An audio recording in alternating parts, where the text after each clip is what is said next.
Latvijā dzīvojošais itāļu izcelsmes burvju mākslinieks Enrico Piazzoli atklāti atzīst, ka nav vienaldzīgs pret ziepju burbuļiem. Vieglumu, krāsas un dzīvesprieku uz skatuves radīs simtiem burbuļu.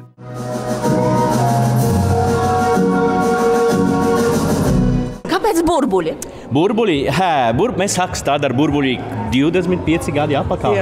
25, tā bija kaut kas jauns, un mums patīk. Burbuļi mūs apbūra. Dinamiskā muzikālā izrāde Babblelandia jau apceļojusi visdažādākās valstis un saņēmusi dažādas balvas. To ir redzējuši Itālijas skatītāji, paredzētu aplaudējuši vairāk nekā 20 Amerikas štatos un 60 pilsētās. Tieši Amerikā Babblelandia saņēmusi balvu kā labākā izrāde ģimeņu auditorijai. Izrāde redzēta kā Francijā, tā Anglijā un pat vēl eksotiskākās valstīs. Ar to tika atklāts operas nams Alžīrijā un iepriecināti skatītāji Lībijā.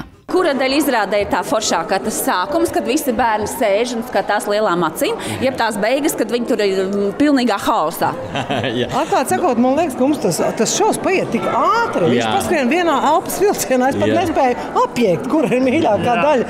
Bet gan jau, ka tas ir viss kopums. Babblelandia ir dinamiska muzikāla izrāde dažādu vecumu auditorijai, kas aktīvi iesaista notiekošajā, radot lielu jautrību zālē.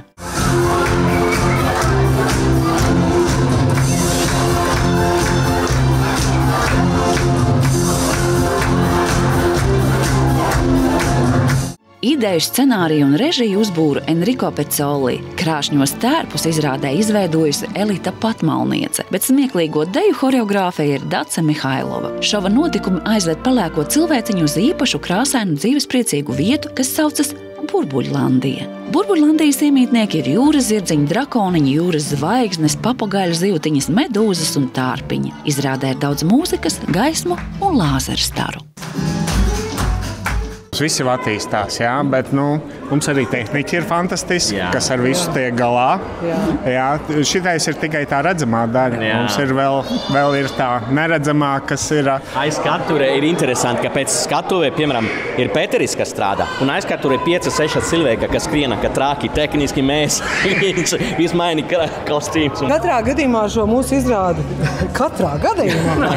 mēs ar šo izrādi patiešām, mēs paši to daram ar azartu un ar prieku, jo dzīvē krāsas dara dzīvi priecīgāk, vai ne? Prieka taču nekad nav par maz. Nākamgads būs 10. aniversāra. 10. gada diena. Šai izrādē. Šai izrādē 10. gada. Tā kā burbuļi nenoveco. Mūsu burbuļi. Es tik kleitu pašu ir platāku un tik turpins. Mums ir vēl māja pilna ar burbuļi, ne? Visi ir māja pilna ar burbuļi. Lai jums tad 10. ballīti izdodās. Paldies par šo izrādi. Visi burbuļi krāsā dzīve. Šķiet, ka paši izrādes dalībnieki priecājas kā bērni par brīnišķīgo iespēju dalīties tajā, ko dara. Un arī Ventspils skatītājiem šovs patika. To apliecināja bērnu un pieaugušo smaidi. Patika? Ļoti patika. Tev arī patika?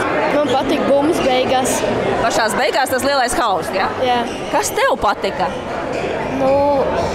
Sākums. Ļoti patika. Un kas visvairāk? Tie triki vai tā mūzika vai tie burbuļi? Tie burbuļi. Vai tu pie kādas bumbas vai burbuļiem tiki? Jā, tiku. Varbūt tev drusku apšļāts ar ūdeni? Jā, bija. Tas bija forši? Jā. Vai šovs patika? Protams, bērniem ļoti patika. Kur tad mammas šodien, ka jūs atsūtīti esat uz kultūras pasākumiem? Mammas mājas izklaidējas. Atpūšās, jā. Tā kā jums abiem šodien tēvdiena? Tēvdiena, jā, protams. Un kas jums tajā šovā visvairāk patika? Tie brīnumi, tā mūzika, tērpi, kas? Viss burbuļi daudz šausmīgi. Tik daudz burbuļu dzīvē nebija redzējis. Burbuļi patīk? Jā. Tā skatītāja iesaistīšanās. Idejas, scenārija un režijas autors Enrico Piazzoli kopā ar kolektīvu šo noslēgumā ar prieku fotografējies kopā ar Ventspils ģimenēm, saglabājot atmiņas par maģisko tēva dienas piedzīvojumu šogad Ventspilī.